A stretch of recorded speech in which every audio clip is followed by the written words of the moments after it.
Are you good, Maharaj? Pardon? Are you alright? So far. No complaining. So I just was going to talk a little about today about beauty, and it's kind of a thing that Prabhupada mentions a couple times, that he used the word gorgeous sometimes to talk about, mainly about the deities. And there was one time when he gave $20 of his own money out of his own purse or wallet to Manjuwali, because she dressed, he said, because she dressed the deities so nicely in New Dwarka. So sometimes about, I guess it was about 12 years ago, I read this article in National Geographic about beauty, the enigma of beauty or something like that. And it was saying that in different cultures, you know, like people put these plates in their lips in Africa, and that women are supposed to be very beautiful in some primitive cultures. And it was kind of making as if beauty was all very relative. But it seems there's an absolute thing about beauty.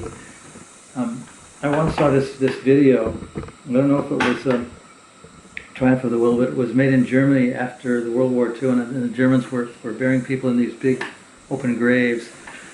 And one of the and these soldiers would be taking bodies, human bodies, and putting them in these graves. And one of the bodies was a fully dressed woman. She was a very sort of movie star, attractive, glamorous type of woman, but she was dead. And her eyes were kind of glazed, and this soldier had her by the arm, and he just walked a few paces and threw her into this big open pit where all the other bodies were when they were Hare Krishna. If you want to be part of this, you're welcome to. But it was kind of bizarre because, you know, it was like she had a really ghostly kind of look to her. So it was a very powerful image. I remember seeing that film. It kind of stuck in my mind. But Prabhupada said that the deities were gorgeous. It seems that one of the features of Krishna is that he's all attractive or very beautiful. He always has this very beautiful countenance. I remember this was in London at around 1969. Someone came from the BBC. They were filming the devotees and the deities because they were all very new to London. They had just opened the temple there. So I went with a devotee named Ranchor to a place in Cricklewood where they sort of archived all these old BBC footages from news broadcasts. And the reporter used the word hideous when she talked about the deities. Hideous. You know what that means? It's like repugnant or repulsive, horrible. And but I think most people like deities. They think they are very attractive. And sometimes they call them statues. Statues are majestic, and dolls are at least cute. And I think that was just her kind of, maybe it was a kind of Christian bias, thinking that we were worshipping some kind of pagan idols or something. But that was a London Ishwar, and he's very attractive. I think to most people. I mean, I've been with other people that are not devotees, and they think the deities are very beautiful. Not necessarily exquisitely beautiful, but very beautiful. So it seems that there's kind of an absoluteness about beauty. We were reading in the sixth canto the part about Ajamil when the Yamadutas came to seize the soul from the body, and they encountered the Vishnu Dutas, and Prabhupada describes in there that the Yamadutas were very fierce, very ugly. He used the word ugly. He said that their hair was standing up on end, and their facial features were twisted, and then when they saw the Vishnu Dutas, they were very impressed with how beautiful they were. They had helmets on, and their features were very regular, and they had 4 arms, and they asked them if they were from higher planetary systems or something like that. So there seems to be, generally speaking, an absoluteness to beauty. And in this article I read, they were doing psychological studies of young infants that were maybe 2 or 3 months old or a year old, and they would hold pictures in front of them of movie stars and other pictures of witches and really demon-like people, to see whether the infants would look at the beautiful ones for a longer period of time. It's kind of, I don't know what happened, but people they study whether beauty there's an absolute nature to it. And then I think there was some guy. This was a National Geographic picture. He exhibited, I think, Barbie dolls for these young infants or subjects. I think they were all under 5 years old. And he modified the look of the Barbie dolls, whether they had long hair, short hair, the relation between the waist and the hips and all that sort of thing. It was part of the study, but I don't know if they concluded anything. And then in this article, it also said that the very slim look for women was very much in vogue. This again was about maybe 12 years ago or something like this when this article was written. And the article said that women try to become what they call them news announcers or news anchors or news presenters, and in Fiji. And in order to do this, they have to be very thin. They have this very thin look, and so a lot of people contracted what's it called, bulimia, and those diseases that people get when they don't eat, and they prompt themselves to vomit regularly. And the instance in Fiji of these diseases, bulimia, and there's something else. There's another word for it. It increased because the television had come to that land, and a lot of people were trying to become news presenters. A lot of females. And in the article also it mentioned that there was in France, I think it was, I don't know who sponsored it, but there was something like 300,000 or 400,000 women from different countries that would converge on the city in Nice, and they would go up and down this runway and try to become what they called supermodels, where they get thousands of dollars every day for just presenting themselves. So these are just some of the things that I was thinking about beauty, and when Prabhupada said that Krishna is all attractive, it's not something that all of us are aware of, but I think that gradually we do see that there's greatest beauty in deities. There was an exhibit before I left Washington, and this was about 12 years ago, called it was Deity. I think it was called Deity, and the exhibit was a traveling exhibit. And one of the places it stopped was in the Smithsonian Institution. The Smithsonian Institution is on the Washington, D.C. Mall, kind of a museum. And the reason I went there was that there was a video of the deities in Washington.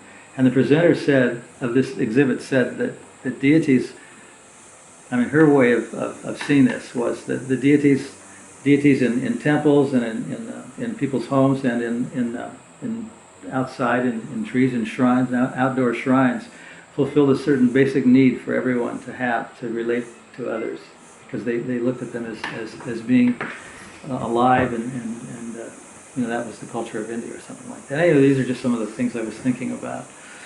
So maybe someone else wants to say something about this or anything else. Maharaj, when you say the absolute nature of beauty, what does that actually mean? Well, as far as what I understand is that the absolute nature of beauty means that Krishna is absolute. Of course, philosophers have said that truth is beauty, beauty is truth, and things like that. But that Krishna is the most attractive being in the universe, and that's what the absolute is really, the absoluteness of beauty. And it's in the deity, it's in paintings, and there's many other ways that Krishna's manifest in drawings. That's the absolute nature of it, and there's an absoluteness to beautiful. Anything like the opposite would be something like a spider or a snake. Because if beauty is absolute, then there would be no disagreement about what's beautiful, but there actually is. Well, real beauty, as far as I understand, is that an absolute beauty is in that Krishna is absolute, and that the soul is very beautiful, just like this very beautiful person that I saw in this film was dead. So there was the soul is always very beautiful. And Prabhupada even said once, I heard him say it, or he wrote it, that Kirtananda was very beautiful, of all people to say it about. But because he had a certain, at least in the earlier times, he had a certain effulgence, that it was the soul shining through. So I think that's the absolute thing in beauty, is that the soul, or in our higher beings like the Yamadutas and Krishna and Radharani, they're very beautiful, and they're absolutely beautiful. Does that mean there wouldn't be any disagreement about what's considered beautiful if it's absolute?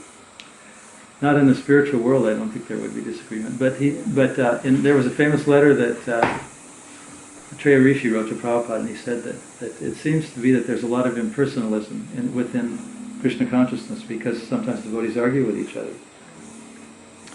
So Prabhupada wrote back and said to him in the letter that actually the world that we live in, this Atreya Rishi had an accountant, a very successful accountant. He was the Minister of Finance for a while for ISKCON, and he worked for somebody called Arthur Young, and he had about 40 or 50 people working under him. He was a very intelligent guy with finance.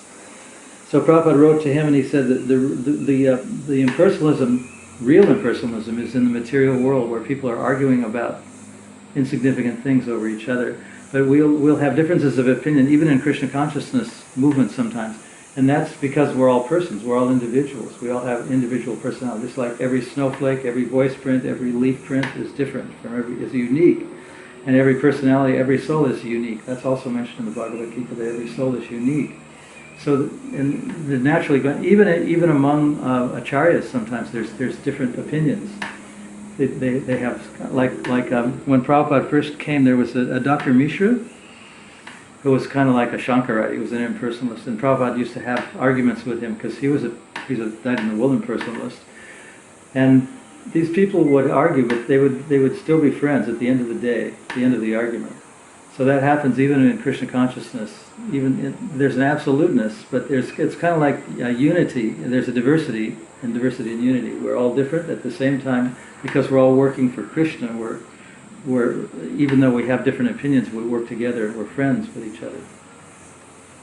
There was one article in Back to Godhead that was talking about the Rath Yatra festival in Guyana. And in the article, I forget who wrote it, but he said that it was really interesting that a lot of diverse people that ordinarily don't get along well with each other, were working for the same cause and making this Rath Yatra festival in Guyana a very successful event. They all kind of pulled together. And I think Prabhupada used the example too that like citizens of a country, for example, they may argue and they have different political parties and they may fight each other and kill each other sometimes, but when there's a necessity for everyone to rally together, to be an American or an Australian or a Russian or whatever, if there's a war or something like that, they put aside all their petty differences, and it's kind of a gross example, but it shows that there's a kind of an absolute nature, a way that they can all cooperate together, because they all identify with their land of birth, which is a kind of perverted way of saying that we all identify with Krishna as the Supreme Being, and therefore we're all, even though we have differences of opinion, we all can live in a society like the Society for Krishna Consciousness in peace and happiness, even though we may differ in opinions. So that's my understanding of how we can be absolute and at the same time relative. It's sort of like simultaneous oneness and difference. It's a hard thing for people to get their minds around.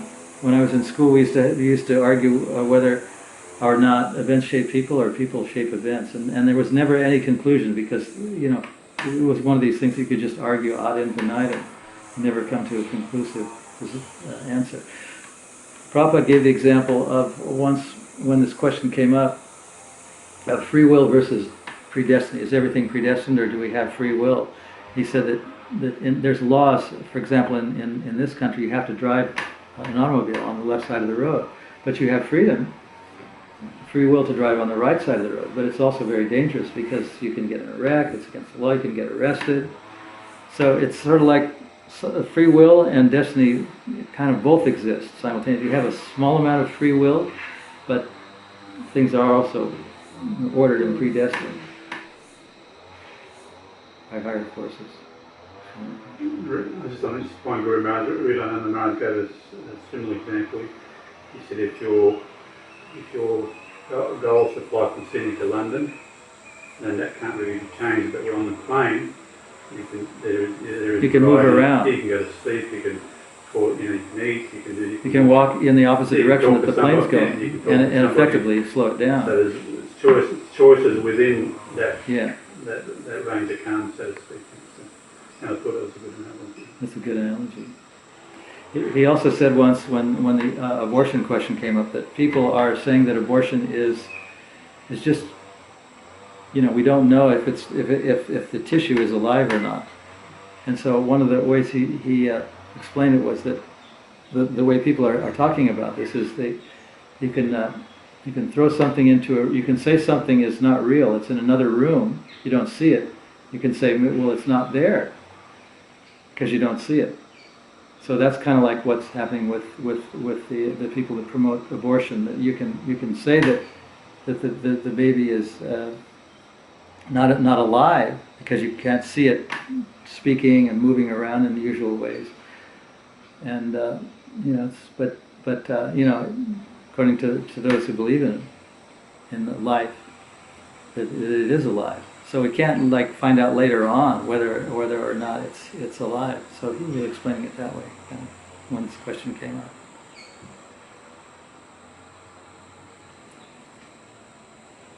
These are some thoughts. Just on the point, very much on the point of Krishna's beauty, he would be the ultimate judge himself. He is the source of everything and of all beauty. It's also explained that when he sees his own reflection, he faints.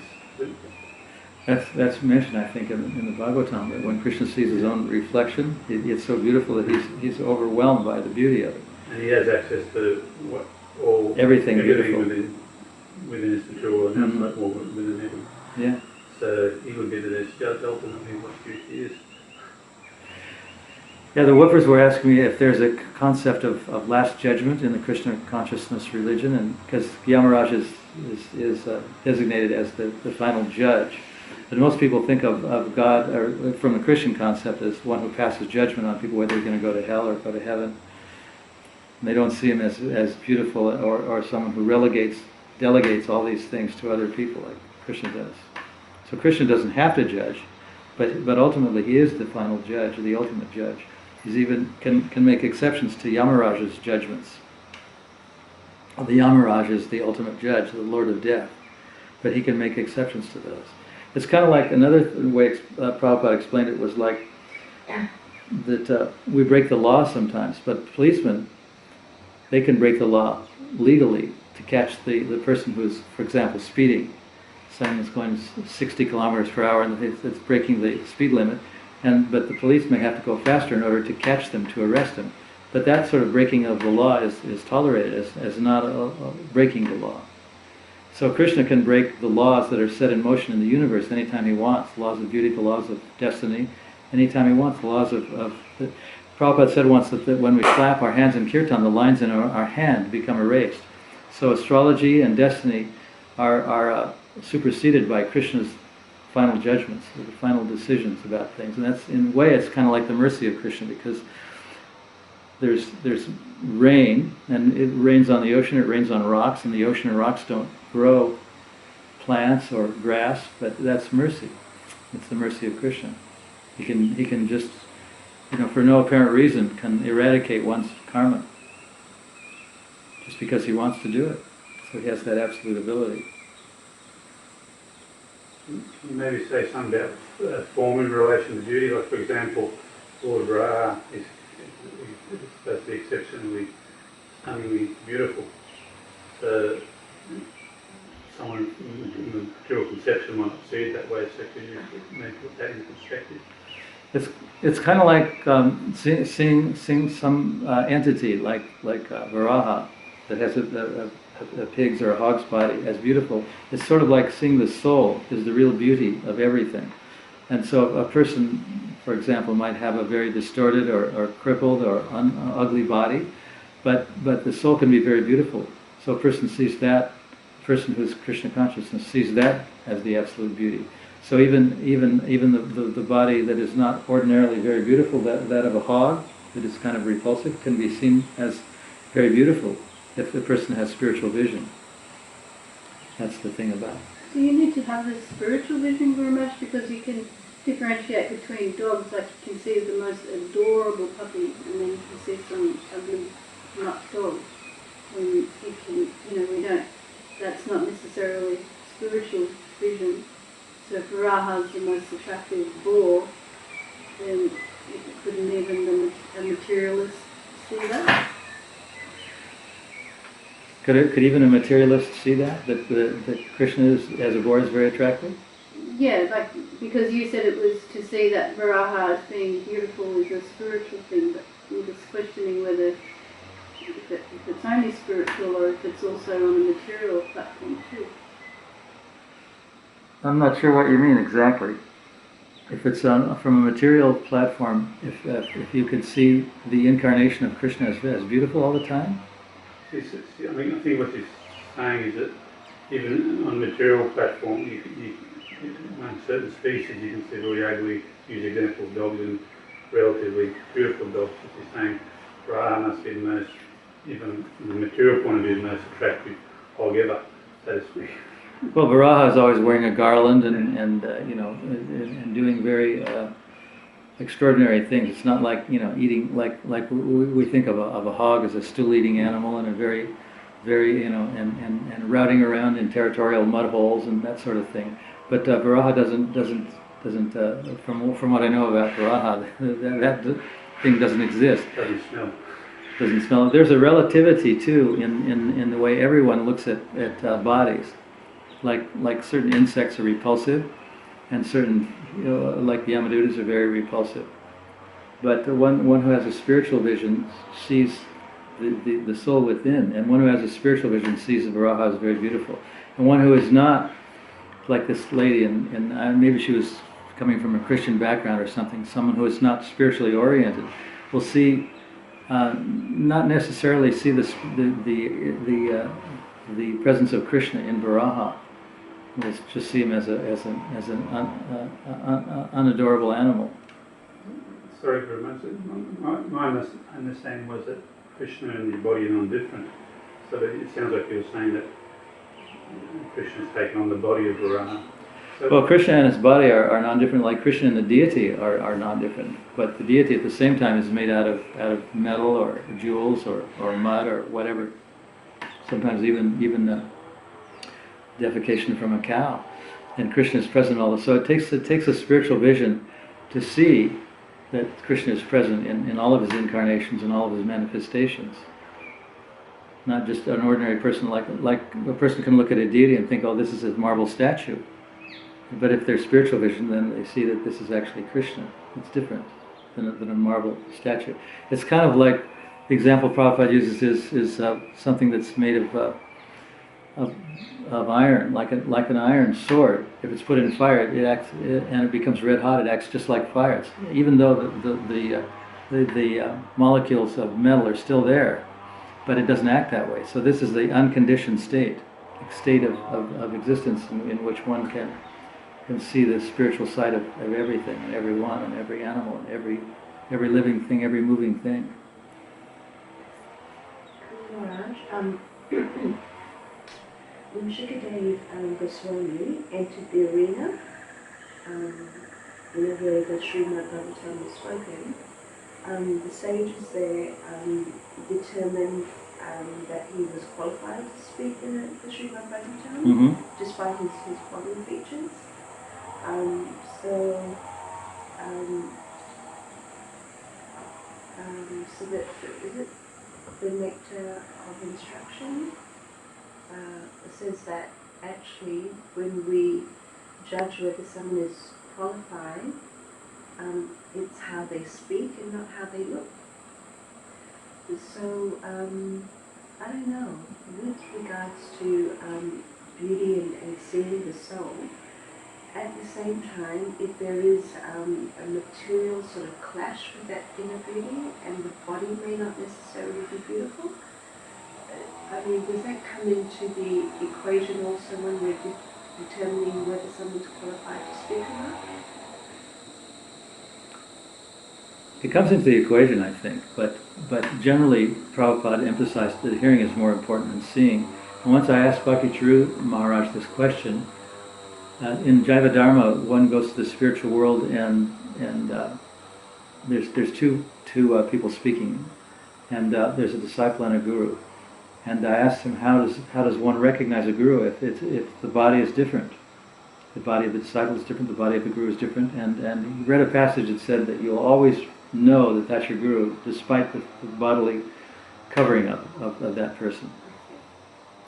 So in the case of Sukadeva Goswami, it's both relative and absolute, that he had very beautiful features of his body, and he was bluish colored and very exquisitely beautiful, like stunningly attractive, and at the same time hearing.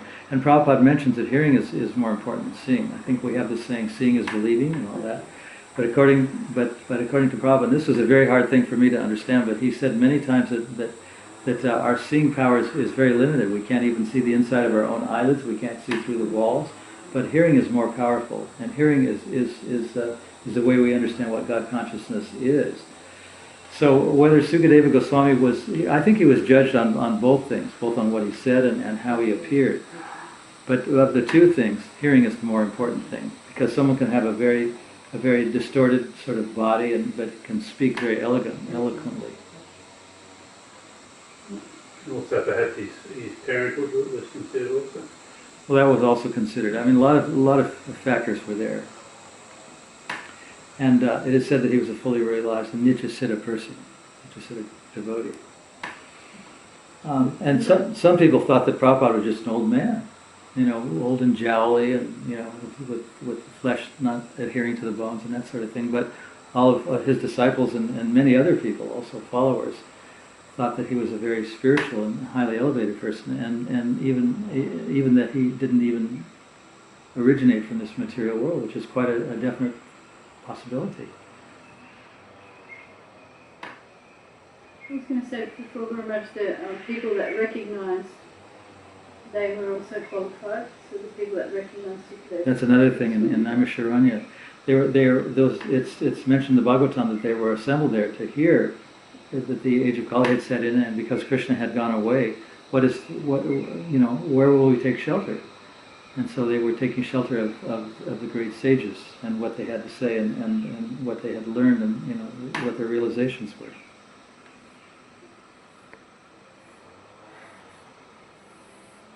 I think you cooked something? I'm going to ask a question. Yeah, I'm going to distribute it while we're talking. Well, as you mentioned, Krishna is the absolute beauty. Yeah. You made something also, Sita? Yeah. Okay. Bring them both. That means that there is no question of who is the most beautiful in a liberated stage, or even in the spiritual world. Because being embodied in the gross body, we perceive the ambience through the combination of modes, material nature. So every man to his own taste and so on. That's why somebody likes dogs, somebody likes peacocks, and so on. But in the spiritual world, many Jews prefer Narayan countenance, not Krishna. Yeah. So how could you explain this? Because Well, the Goswamis and Prabhupada explains it too, that Krishna, the original Krishna, has certain features that even Narayan doesn't have. Like he has extreme beauty. He has a coterie of very dear disciples and friends that he has intimate pastimes with. He is very beautiful. His beauty surpasses all other beauty, even though not everyone recognizes it.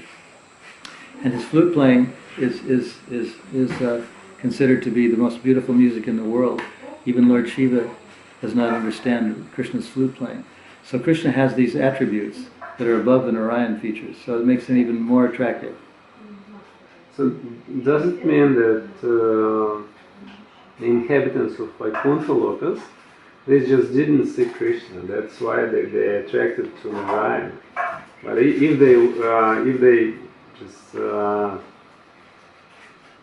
they saw Krishna, they would become yeah. The Krishna worship is higher than Narayan worship. Narayan worship is very good. So it's kind of like they're simultaneously one and different, that's my understanding. But Krishna is the most beautiful, absolute person, and he's higher. But even like with Ajamil, he was saying Narayan at the time of death, so he got to go to Vaikuntha. But the difference between Vaikuntha the Vaikuntha rasa and the Krishna Loka rasa is that their wife or husband. Yeah. So it's a more intimate kind of rasa. Yeah, Like but, Lakshmi Narayan rasa is one of kind of awe and reverence, of worship. yeah, but we are speaking about the beauty. So, but sometimes I've heard that devotees who have been worshipping Krishna, some of them went to Vaikuntha Loka. Well, it's not proven, but It says that in Rika devotion. yeah. That's, if they go to Vaikuntha Loka, it's because they're worshipping Krishna with awe and reverence instead of intimate relationships. Because the principal rasas are neutrality, which are union, which we don't agree with. We don't try to attain oneness with Krishna. But neutrality, we can be neutral, we can be a servant of Krishna, we can be a friend of Krishna, and we can be a conjugal lover of Krishna. So those rasas are always the highest rasas, more than Vaikuntha rasas. And in Vaikuntha Lokas, so they generally have relationships in neutral rasa in Vaikuntha Lokas. It's more neutral, not always though. Sometimes they have relationships. They see Krishna in awe and reverence. So they're not. It's not exactly neutral. It can be also friendship. Yes. Reminds it similar to Dwarka, perhaps. Dwarka is more an affluent, opulent relationship with Krishna. Yeah. And there's awe and reverence is that they see Krishna as the supreme personality of Godhead. Even like Vasudeva and Devaki, his own parents had a bit of awe and reverence there. It's also said that Nanda and Yashoda they were on a higher level than Vasudeva and Devaki because they spent more time with Krishna. Whereas Vasudeva and Devaki were his parents, they underwent austerities. But Nanda and Yashoda were even more austere and more elevated, and they were in past lives. They were called Drona and Dara Prajapatis. They were Prajapatis of Krishna. Guru, sorry, I was thinking about this just the other day. In the spiritual world, in Goloka Vrindavan, I've been told that there's no Krishna as a baby, there's just Krishna as a 16-year-old. Mm-hmm. So it made me wonder about that parental relationship, like Mother Yasoda in the spiritual world, if she doesn't have, thank you very much, if she doesn't have baby Krishna. That seems a bit... Well, the Krishna doesn't exist as a baby in the spiritual world. He just exists as a 16-year-old. But when he comes into this material world, he's in his. It's like Gokula and Goloka are the spiritual world. So this is kind of like it's the material world, but at the same time it's a spiritual world. So even though in Krishna Loka he doesn't manifest that particular form, he does it because Yashoda and Nanda they underwent great penances so they could have Krishna as a son, as a particular son. So that relationship exists in this world, but it's not a material world. It's part of the spiritual world, but it's not the spiritual world that we hear about. But then in the eternal spiritual world, in Goloka Vrindavan, I don't understand what the relationship between Krishna and his parents would be as such. It doesn't seem that it would be as relishable as looking after, for a parent to be looking after baby Krishna, but there's no baby Krishna there. But those feelings still exist in the spiritual world. One can have a paternal and maternal relationship with Krishna, even in the spiritual world, even though he doesn't exist as a small little baby. That because the higher rasas, like the conjugal rasa, there's an element of protection in there. So even though like Radha and Krishna are relating with each other on the conjugal platform, there's an element of the parental rasa in there. It's part of the conjugal. So in the conjugal rasa, all the lower rasas are contained in there. Yes. So Guru, just a comment. This Malini is saying, please correct me if I'm wrong, but the Krishna's pastime can go cool. They're eternal. They just keep on going from universe to universe. Mm-hmm. Perpetually, so that Yashoda and Nanda are eternally Krishna's parents, so it's not that they missed out on that. So they're always in Go cool, not yeah, go local. correct. Yeah. Yeah, it's just like Prabhupada said once that John Mosme is taking place at every second in some universe. Krishna is being born, so that this pastime is being enacted. They're not being left out just because they're not existing, you know, as personalities in the spiritual world in Goloka. Mm. Yeah, that's a good point.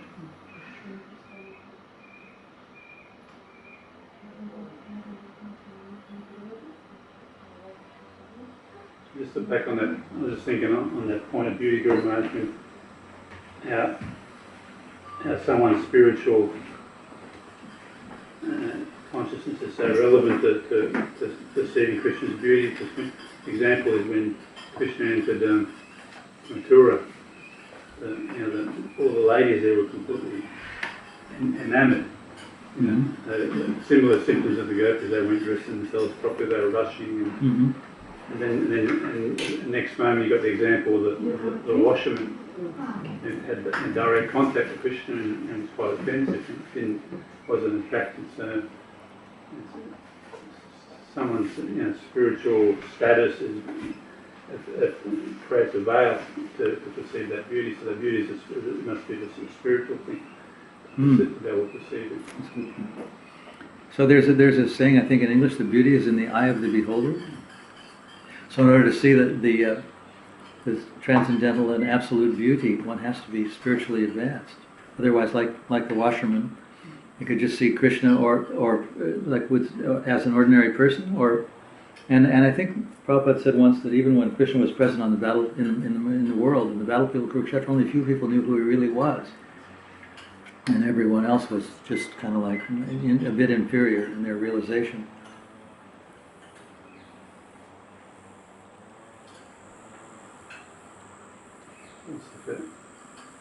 This is going to add to the Sunday feast for lunch. Can you eat this stuff? I'm waiting for you to.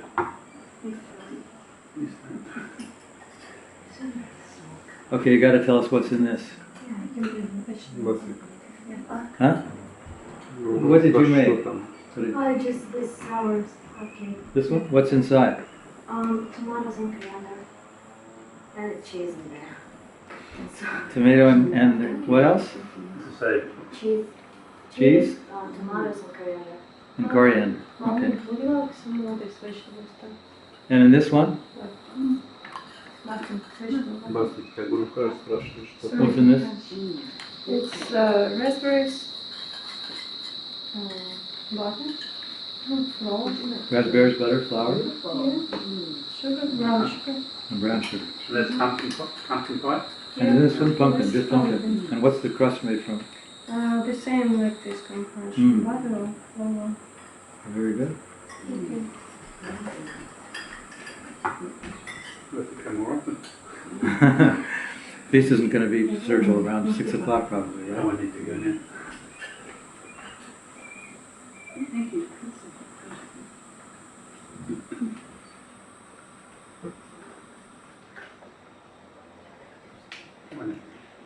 So the advisory board meeting was yesterday instead of today? Yes, true, man. 9 to 12. Were you there? It was supposed to have been Sunday, wasn't it, originally? It went backwards and forwards and they settled on Saturday. Oh, I see. Were you notified of that? I don't think so. I think last I heard it was Sunday. Okay. But I think I said to Ajita that, I'm not really part of the board, so I kind of like to know, but I'll just find out from you, I guess. I think there's one scheduled for next Saturday. Yeah, I think they're trying to keep the same time. Yeah.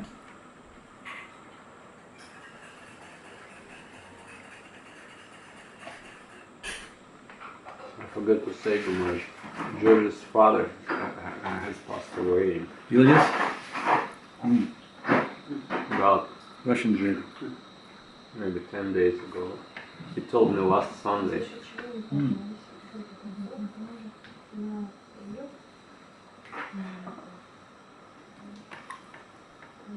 Yulia, she's an aspiring disciple of Naranjan, or she's already initiated? Or? Yeah, she's already Yaminishwari. And this is some kind of ginger tea, I think. Yes. Yours is with no sugar. Fennel in it. Does it have fennel inside? Fennel? Yeah, fennel and coriander seeds. Uh-huh. Very good. Lemon.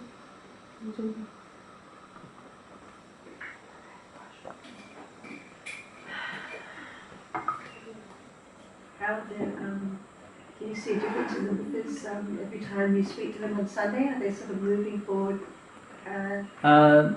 Some of them are, but it just seems like with whippers that there's different people there every time I give a. Did you meet Ariel's brother? Oh yes, Yeah, you did. yeah, Michael. He's moved on, right? Pardon? He's moved on, hasn't he? I heard. It's wonderful. Thank Moved you. on or out or someplace in Perth or where he comes from? I think so. I think he was there.